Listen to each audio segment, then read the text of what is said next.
La première raison de l'échec est comment en sortir en faisant votre bucket list. La première raison de l'échec.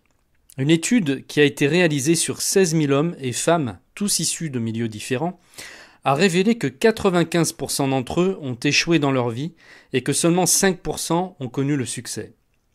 Elles n'ont pas réussi à trouver le bonheur et n'ont pas acquis les nécessités de base de la vie sans une lutte presque impossible.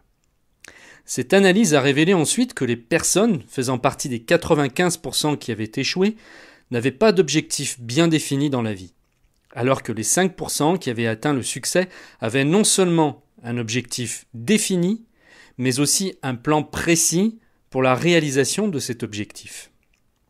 Que cela signifie-t-il concrètement ? Que très peu de gens prennent le temps de savoir ce qu'ils désirent vraiment dans leur vie. Et que ceci est la première raison qui les empêche d'obtenir ce qu'ils veulent. Logique, non ? Qu'est-ce qu'une bucket list et que peut-elle vous apporter ?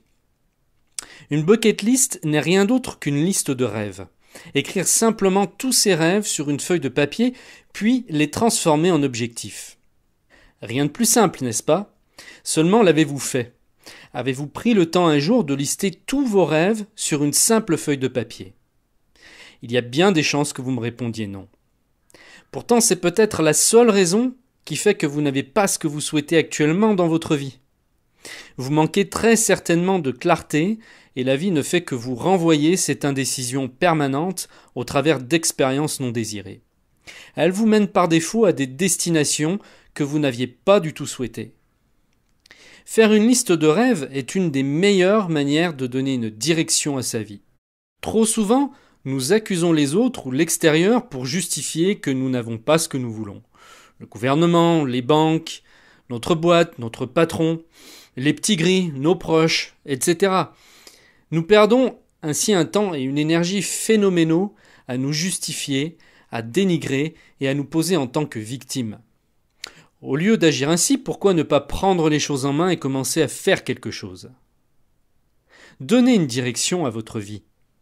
Prenez un papier et un stylo et commencez à lister tout ce que vous aimeriez réaliser dans votre vie, peu importe où vous en êtes, peu importe vos difficultés et peu importe que vous pensiez réussir un jour ou non. Même si cela vous paraît irréalisable, écrivez-le, soyez fou, lâchez-vous. Personne d'autre que vous ne lira votre liste. Vous donnerez ainsi une direction à suivre et un cheminement à votre existence. Vous cesserez de rester dans le flou et vous sortirez de l'insatisfaction constante. La deuxième phase consistera à classer vos rêves par priorité, c'est-à-dire mettre en haut de la liste ceux qui vous paraissent le plus importants, au point d'en être vital. La troisième phase, de mettre des dates de réalisation à chacun de vos projets, puis de les diviser chacun en plusieurs étapes, elles-mêmes subdivisées en autant d'actions que nécessaire. Écrivez tout dans le détail, notez tout ce que vous devez faire concrètement. Dès qu'une tâche particulière vous fait peur ou qu'elle vous paraît trop lourde, découpez-la. Si elle vous paraît encore trop lourde, redécoupez-la jusqu'à obtenir quelque chose de si léger qu'il vous sera presque impossible de ne pas agir. Avancez en accomplissant chaque jour une tâche de votre liste, si petite soit-elle, et vous commencerez alors à vous rapprocher de vos rêves, chaque jour un peu plus. Vous vous rendrez compte au fil du parcours que les choses sont en fait bien moins difficiles que vous ne l'imaginiez au départ.